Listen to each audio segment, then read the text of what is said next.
ICR കൃഷി വിജ്ഞാന കേന്ദ്രം ശാന്തപാറയുടെ നേതൃത്വത്തിൽ നമ്മൾ ഫ്രണ്ട് ലൈൻ ഡെമോൺസ്ട്രേഷൻ, അതായത് മുൻനിര പ്രദർശന തോട്ടമാണ് ഇവിടെ വണ്ടമേട് ചെയ്യുന്നത്. അതിൽ നമ്മൾ പയർ കൃഷിയിൽ സംയോജിത വളപ്രയോഗ രീതിയാണ് ചെയ്തത്.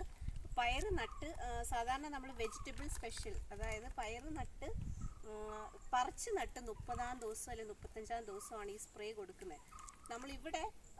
നമ്മളിതിൽ വിത്ത് പാകി ഇപ്പോൾ ഒരു 49 ദിവസമായി. അപ്പോൾ വിത്ത് പാകി കഴിഞ്ഞാൽ നമുക്കൊരു 45 ദിവസം കഴിഞ്ഞിട്ട് സ്പ്രേ കൊടുക്കാവുന്നതാണ്. അപ്പോൾ ഈ വെജിറ്റബിൾ സ്പെഷ്യൽ ശരിക്കും പയർ വർഗ്ഗങ്ങൾക്ക് 1 ഗ്രാം 1 ലിറ്റർ വെള്ളത്തിൽ കലക്കിയാണ് സ്പ്രേ കൊടുക്കുന്നത്. പാവൽ ഇനങ്ങളാണെങ്കിലും 1 ഗ്രാം നമുക്ക് കൊടുക്കാം. ക്യാബേജ്, കോളിഫ്ലവർ അങ്ങനെയുള്ളതിന് 5 ഗ്രാം പെർ ലിറ്റർ. അപ്പോൾ നമുക്കിപ്പോൾ ഇവിടെ പയർ ഉണ്ട്, അതിന് നമുക്ക് ഇപ്പോൾ 2 ഗ്രാം എടുത്തിട്ട് 2 ഗ്രാം അല്ല 1 ഗ്രാം 2 ഗ്രാം വരെ എടുക്കാം. 1 ലിറ്റർ വെള്ളത്തിൽ കലക്കിയിട്ടാണ് സ്പ്രേ കൊടുക്കാൻ പോകുന്നത്. അപ്പോൾ ഫസ്റ്റ് നമ്മൾ 1 ഗ്രാം എടുത്തിട്ട്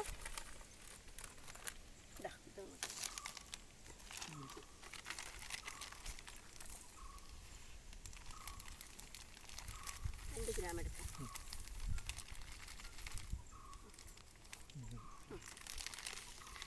2 ഗ്രാം ഇവിടെ 1 ലിറ്റർ വെള്ളം എടുത്ത് 2 കപ്പിന്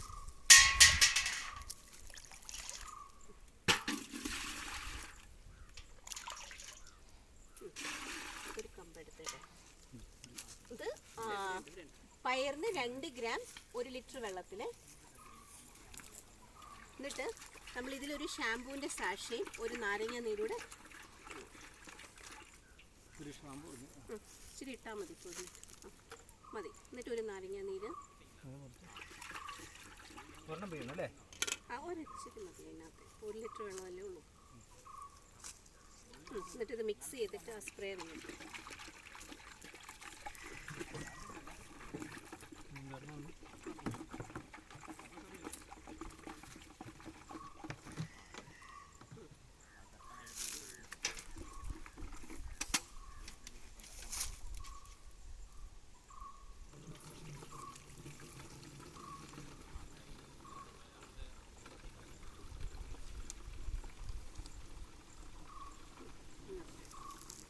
അപ്പോൾ ഇത് വെജിറ്റബിൾ സ്പെഷ്യൽ നമ്മൾ കൊടുക്കുന്നതെന്ന് പറഞ്ഞാൽ സാധാരണ പച്ചക്കറിയിലും മറ്റ് കൃഷിയിലും നമുക്ക് കാണുന്ന ഏറ്റവും കൂടുതൽ പ്രശ്നം എന്ന് പറഞ്ഞാൽ സൂക്ഷ്മ മൂലകങ്ങളുടെ അഭാവം, മൈക്രോ ന്യൂട്രിയൻസിൻ്റെ ആ ഡെഫിഷ്യൻസി മാറാൻ വേണ്ടിയാണ് IHR ബാംഗ്ലൂരുള്ള ഇൻസ്റ്റിറ്റ്യൂട്ട് കണ്ടുപിടിച്ചാണ് ഈ വെജിറ്റബിൾ സ്പെഷ്യൽ.